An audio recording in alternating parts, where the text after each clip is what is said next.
Sir, आढावा बैठकीला तुम्ही उपस्थित आहे.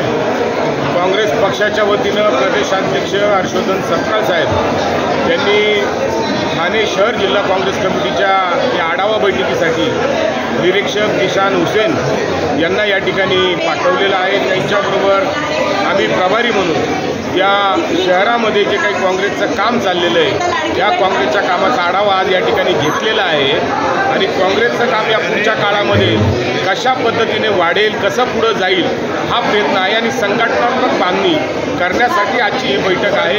निश्चितपणानं काँग्रेस पक्षाला या माध्यमातून ताकद मिळेल आणि ज्या ज्या ठिकाणी जागा रिक्त आहे त्या भरल्या जातील. काही ठिकाणी जर कार्यकर्त्यांच्या आणि ब्लॉकमध्ये काही बदल असतील तर त्या बदल संदर्भात विचार केला जाईल आणि संघटना बांधणीच्या दृष्टिकोनातून ही आढावा बैठक या ठिकाणी आज होती.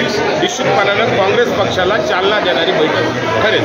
आगामी महापालिका निवडणुकीसाठी कसं काय काम होतं? निश्चितपणानं महापालिका निवडणुकीच्या तोंडावरती ही बांधणी होती आहे आणि काँग्रेस पक्ष हा सक्षमपणे महापालिका निवडणुकीमध्ये ज्या पद्धतीने या ठिकाणी महायुतीने व त्यामध्ये शिवसेना आली, BJP आली, राष्ट्रवादी अजित पवार गट आला, त्या सगळ्या लोकांनी जी फसवणूक या राज्याची केलेली आहे व ती लाडकी बहीण योजना असेल, शेतकऱ्यांची कर्जमाफी असेल, त्याचबरोबर ST भाववाढीच्या संदर्भामध्ये असेल, अशा अनेक ज्या घोषणा केलेल्या आहे, अनेक महामंडळं निर्माण केले निवडणुकीच्या तोंडावरती, आज ते महामंडळं रद्द करण्याचा GR सुद्धा गव्हर्नमेंटने काढलेला आहे. अशा पद्धतीने महाराष्ट्रातील जनतेची फसवणूक ही जनता सहन करणार नाही.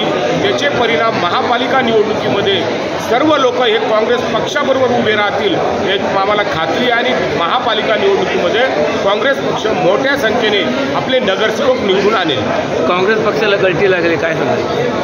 निश्चितपणानं काँग्रेस पक्षामध्ये जे लोक या ठिकाणी दुसऱ्या पक्षाचा पक्ष हा लोकशाही मानणारा पक्ष आहे, कोणालाही पक्ष आग्रह करत नाही तुम्ही थांबा का जा. ज्यांना विचार पडता काँग्रेस पक्षाचे ते काँग्रेसमध्ये आहे.